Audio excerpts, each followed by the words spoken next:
Welcome back for another episode. As I was thinking about today's episode, I thought I'd start with the top 10 highest grossing movies of all time. What are they? Well, the number 10 on the list is Furious 7. Next would be the Avengers, then the Lion King, then Jurassic World. Number 6 would be Spider-Man. The Avengers Infinity War is number 5. Star Force, The Force Awakens, number 4. Titanic, number 3. Avengers Endgame, number 2.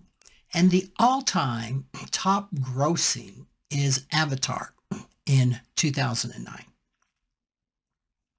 Now there is a problem with this list. And the problem is that these may not be the all-time top grossing movies when adjusted for inflation. There's no question that in dollar terms, these are the top grossing movies.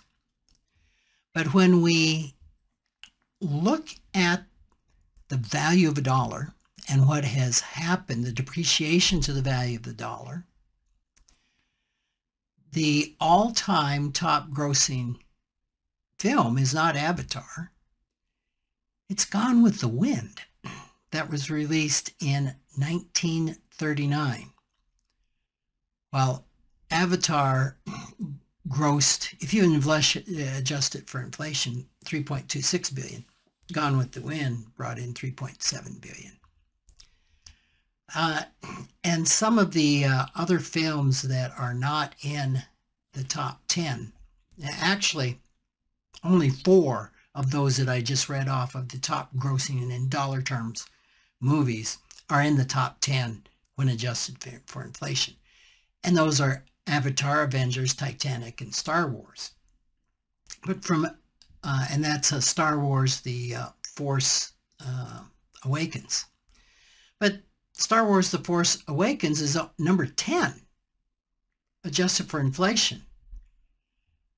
When adjusted for inflation, it's Star Wars 1977, that's number 4. Not even in the top 10 in dollar terms.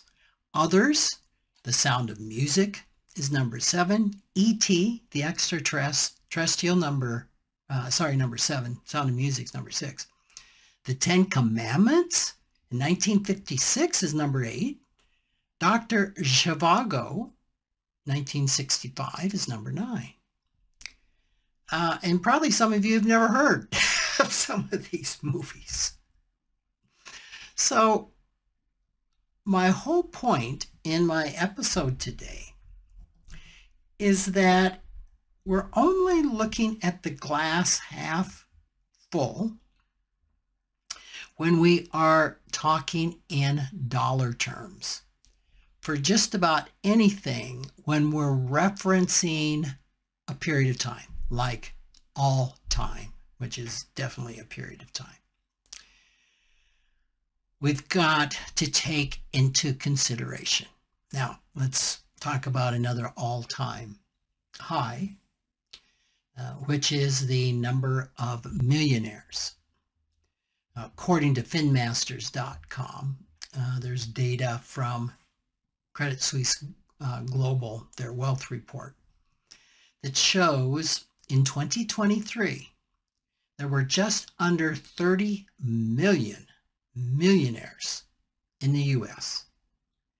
That is an all-time high in the number of millionaires. Now, 30 million millionaires, which I think the population of the United States is around 350 million. I could be wrong, a little low, a little high on that. But let's just say 1 out of 10 to 1 out of 15 people in the U.S. are a millionaire. Now, that might stun you. It might stun you how many rich people there are in the U.S. I remember not too long ago a Gallup poll asked people, what's rich? And the average answer was, well, if you have $1 million, you're rich. So that could be really stunning that 1 out of 10, 1 out of 15 people in the United States is rich. Now that begs the question as to what is rich, and we'll get into that. But I think, especially today, that most people in the U.S. to some degree understand inflation. We've talked about in previous episodes that we have a divide in the country right now where half the country looks at inflation as the CPI index, and half the country would maintain that inflation is down, which it is. It was at a high of 9%. And I think it's at 2.9% right now. The other half the country looks at inflation as high prices, which is not the definition of inflation. It's a result of inflation. But there's no question that inflation is high if your definition of inflation is high prices. Yes, prices are high. Prices are up 22% in about the last 3 years. What you don't see in news reports very often is that wages are up 25% during that same period of time. So we really can put on rose-colored glasses, and I'll get into the cognitive biases later, when it comes to prices, when it comes to viewing things in dollar terms. For example, let's go back to 2019, just before the pandemic. To buy $1's worth of stuff in 2019, you need $1.23 today. And I think almost everybody in the U.S., regardless of their definition of inflation, would agree to that. So that would mean if your net worth was $1 million in 2019, you would need it to be worth $1,230,000 today just to have kept even. Now, if your net worth is up to $1,230,000, you didn't increase your net worth in purchasing power. No increase, no growth, zero. Do you have more dollars? Yes. But you need more dollars to just be even. So that's just in the last 5 years. What happens if we go back in time, say to the early 20th century? And according to a book, The Wealth of the Nation by Robert Sobel in 1929, just before the Great Depression, there were around 21,000 millionaires. That's 21,000. That's way less than 30 million today.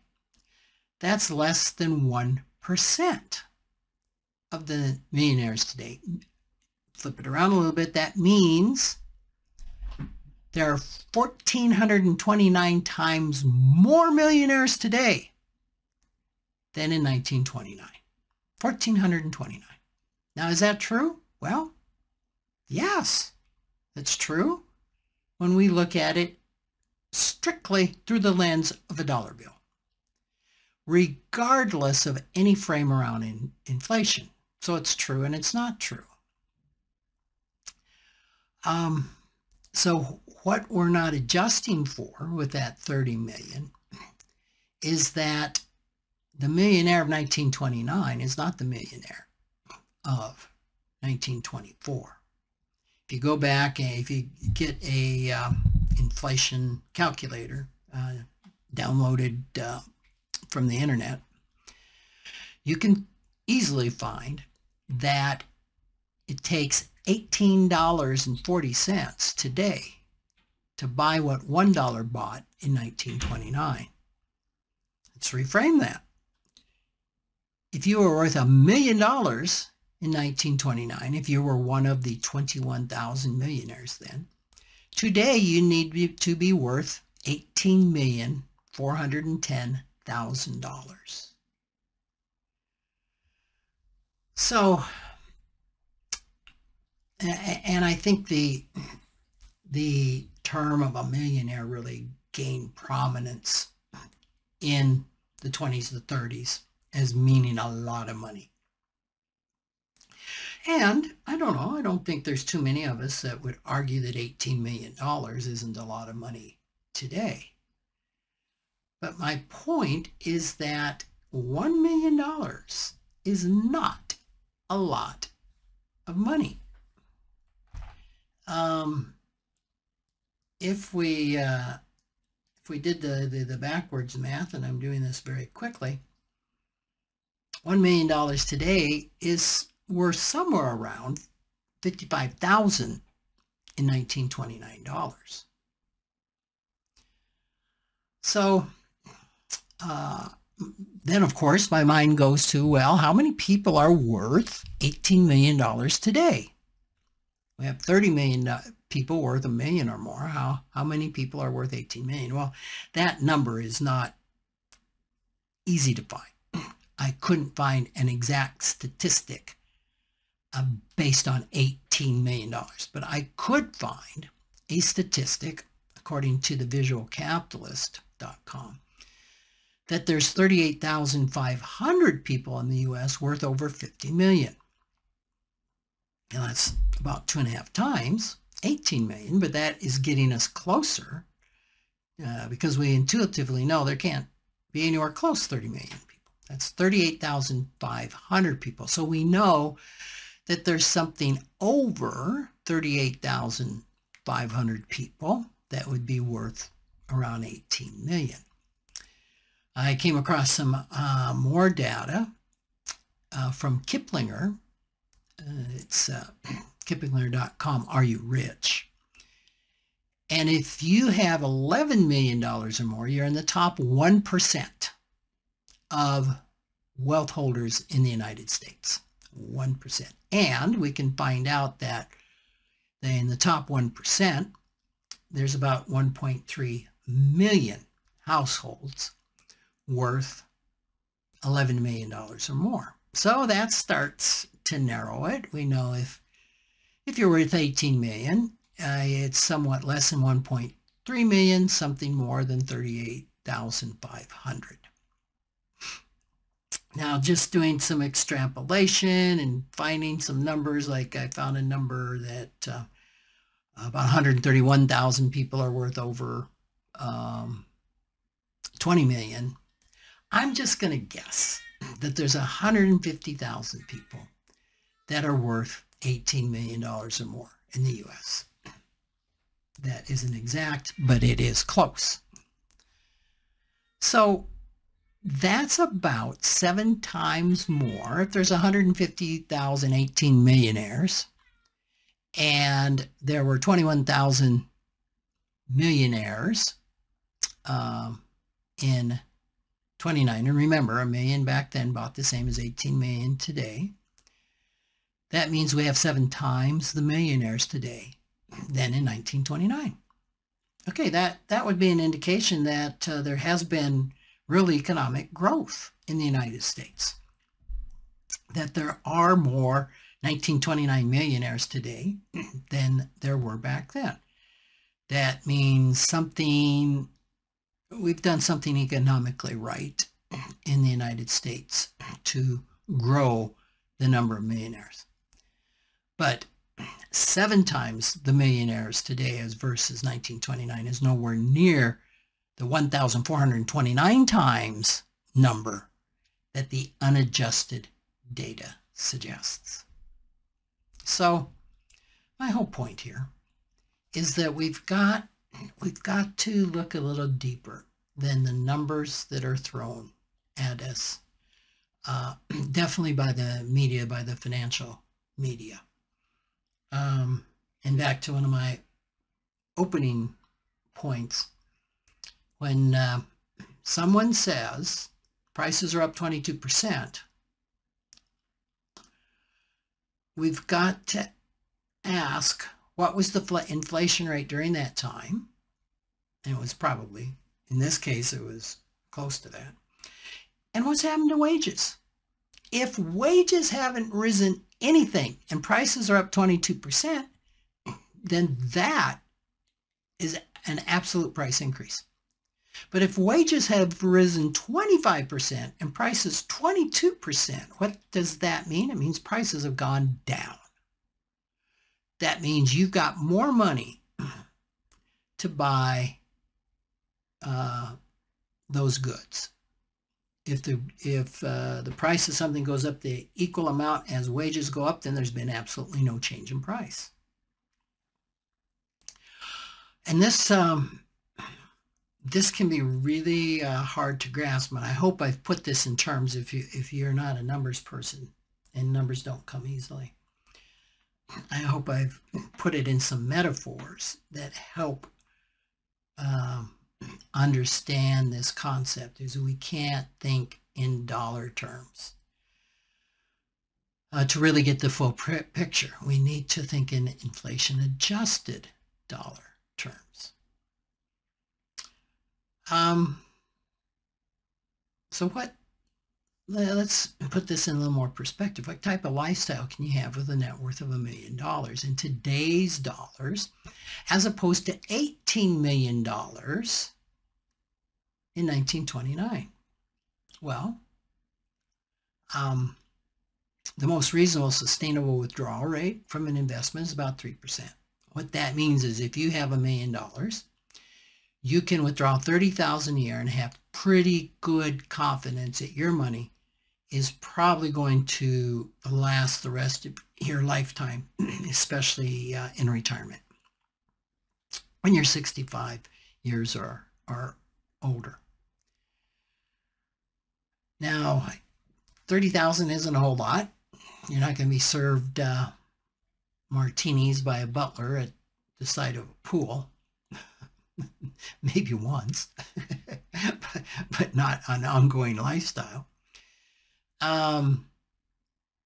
If you add to that Social Security, which may be to 18 to 30,000 a year, that would mean in the U.S. you'd have a retirement income of 48,000 to 60,000 a year that would be pretty consistent in inflation-adjusted dollars.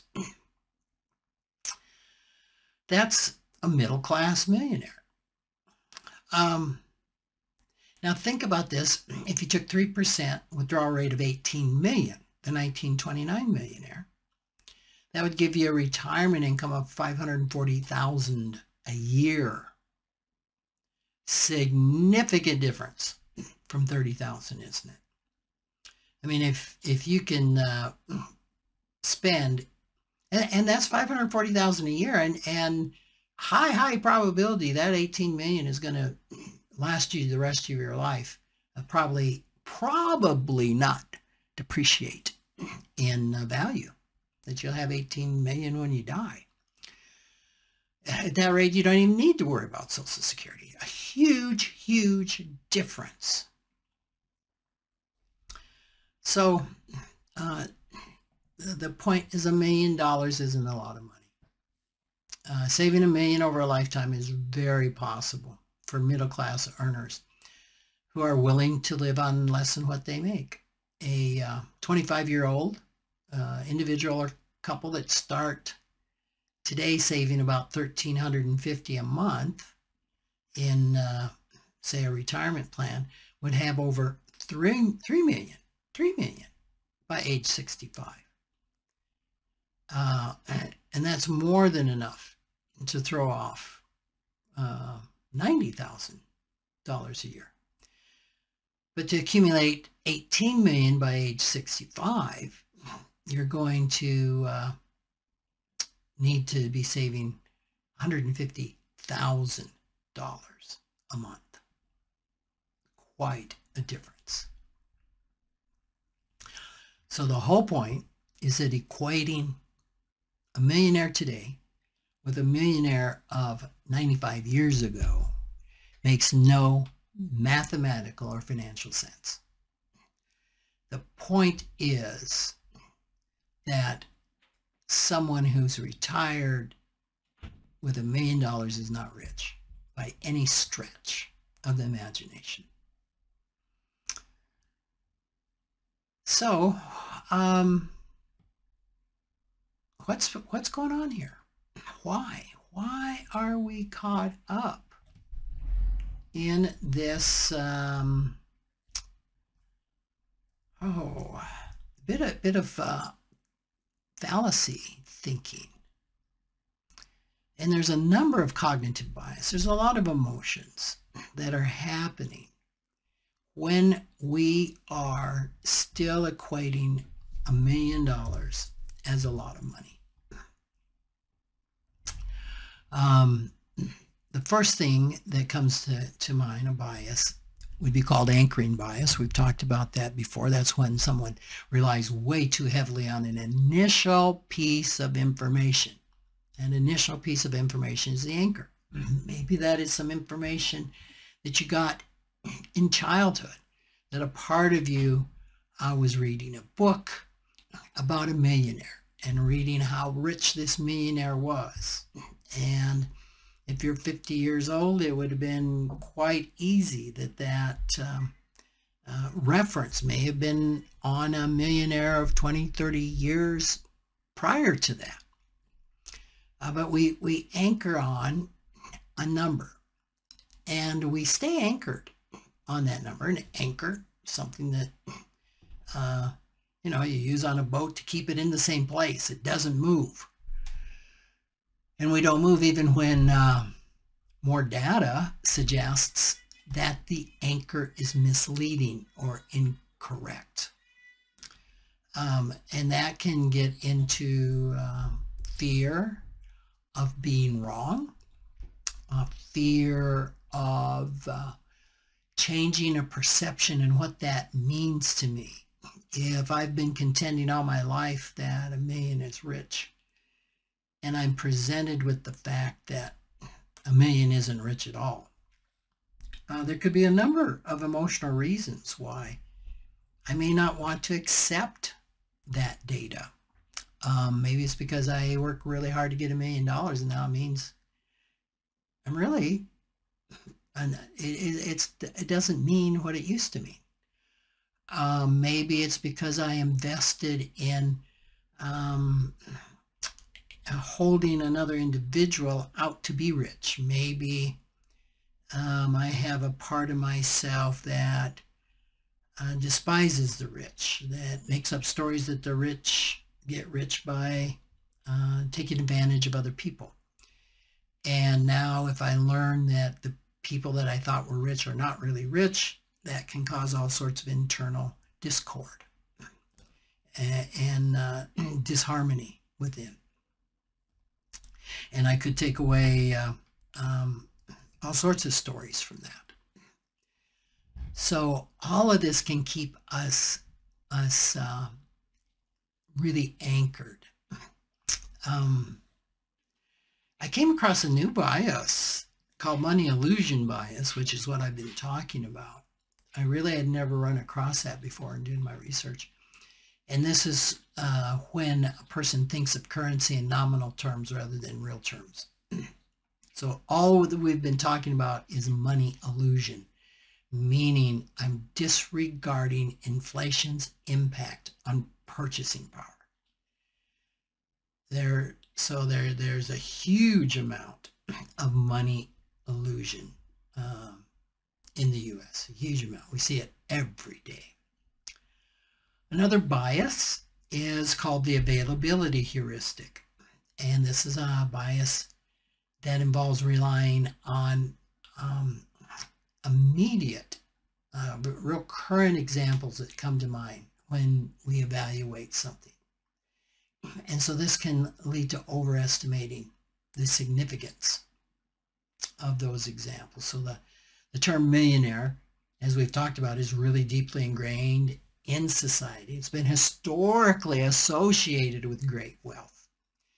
And you can recall examples from the past when $1 million was considered extraordinarily wealthy, going back to reading that book of 50 years ago, which leads us to overestimate the value today, again, without considering inflation.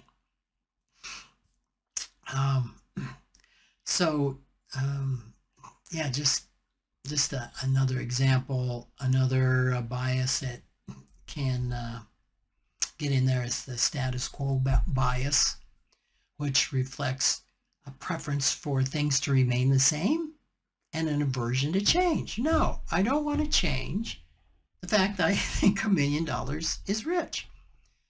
Even when the situations have evolved, it's just not the same. I think more recently of politicians that refer to millionaires and billionaires. And I wrote a column on this a few years ago. That millionaire and billionaire do not belong in the same sentence. It's just absurd, because $1 billion is worth 1,000 times more than $1 million. And yet we have politicians talking about millionaires and billionaires. And what was so funny is some of those politicians are millionaires themselves.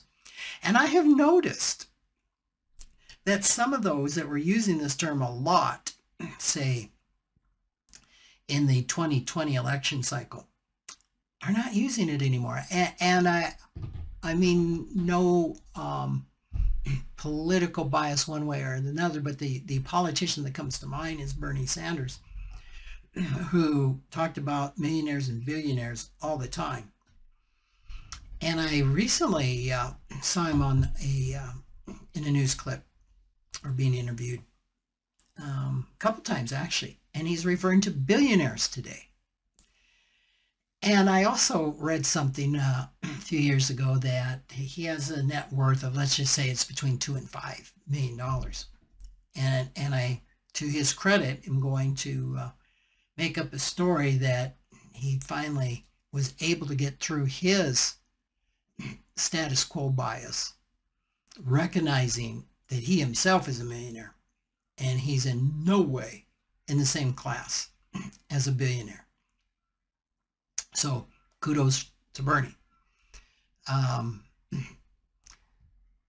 Something else that I came across that emotionally that can be driving this is sunk cost fallacy. And that's when we continue to justify previous beliefs on investment because we're so committed to it. We don't want to really look at the facts that suggest our previous understanding is not valid anymore. So maybe I've worked really hard to save $1 million, but I really have an emotional attachment to the idea that this is significant wealth. And maybe I started 50 years ago to save $1 million. I finally got there, and they've moved the goalposts. Inflation has moved the goalpost. It is not the $1 million that I set out to save. So anyway, I have more, but I don't have more time. So thanks for listening. If you have any questions, please email me, rick@rickkahler.com. You can go to the website at advancedwellbeing.com and find out more about financial therapy. I do appreciate your listening, and look forward to being with you next week.